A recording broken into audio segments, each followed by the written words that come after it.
नमस्कार विद्यार्थी मित्रांनो, मी सोमेश्वर डोंगरे तुमचं नोकरी सोमेश्वर या यूट्यूब चॅनलवर स्वागत करतो। तर मित्रांनो, आताची व्हिडिओमध्ये आपण नगर परिषद भरती गट आणि गड्ड याबाबतची महत्त्वपूर्ण माहिती पाहणार आहोत। तर यासाठी तुम्ही हा व्हिडिओ शेवटपर्यंत पाहायचा आणि चॅनलवर नवीन असा चॅनलला सबस्क्राईब करा। नोकरी विषयी प्रत्येक अपडेट तुम्हाला आपल्या यूट्यूब चॅनलवर मिळत राहील। तर मित्रांनो, नगर परिषद भरती जुलै 2025 मध्ये येणार होती, पण काही कारणास्तव ही भरती पोस्टपोन झालेली होती।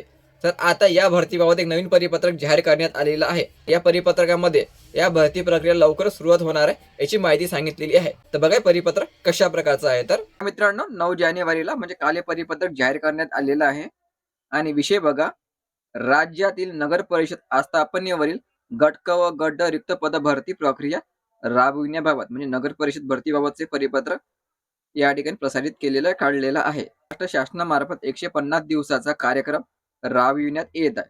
सदर कार्यक्रमाअंतर्गत सरळ सेवा पदभरती कार्यक्रम देखील राबविण्यात येत आहे। शासनाकडून राज्यातील सर्व प्रशासकीय विभागातील आस्थापनेवरील एकूण 75,000 जागा ज्या वेगवेगळ्या विभागामध्ये भरल्या जाणार आहे।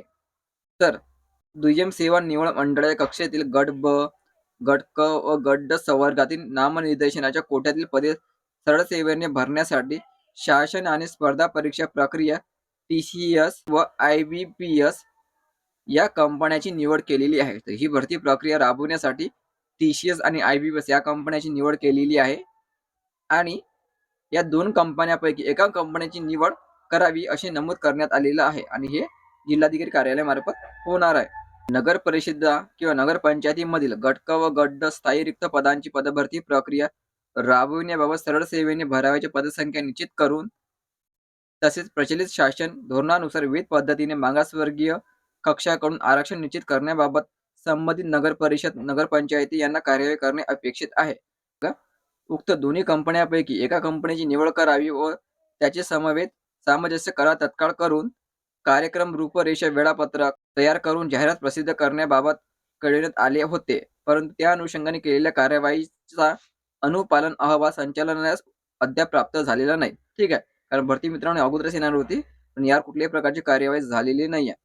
आता बघा, यामध्ये सह आयुक्त यांच्या अध्यक्षतेखाली 12 जानेवारीला दुपारी 3 वाजता आढावा बैठक VC माध्यमाद्वारे आयोजित करण्यात आली आहे। आता 12 जानेवारीला या भरतीबाबत मोठा निर्णय घेतला जाणार आहे। लक्षात ठेवा मित्रांनो, नगर परिषदेअंतर्गत गट क आणि गट ड हे दोन्ही पदे भरल्या जाणार आहे आणि याबाबतचा जो निर्णय आहे 12 जानेवारीला घेणार आहे।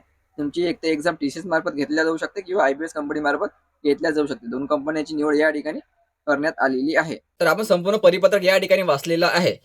नगर परिषद गट क आणि गट ड या भरतीबाबत 12 जानेवारीला मोठा निर्णय घेतला जाणार आहे आणि ही भरती 100% या ठिकाणी होणार आहे आणि यामध्ये 10वी पास, 12वी पास, ग्रॅज्युएशन वाले विद्यार्थी तसेच इंजिनिअरिंग झालं असेल ते पण विद्यार्थी या ठिकाणी अप्लाय करू शकतात, कारण यामध्ये वेगवेगळ्या पदांचा समावेश असणार आहे। तर भरतीबाबतची काही अपडेट आले की त्या व्हिडिओ मी तुमच्यापर्यंत नक्की पोहोचवेल। त्यासाठी तुम्ही चॅनलला आता सबस्क्राईब करा, व्हिडिओ महत्त्वाचा जास्तीत जास्त शेअर करा। धन्यवाद।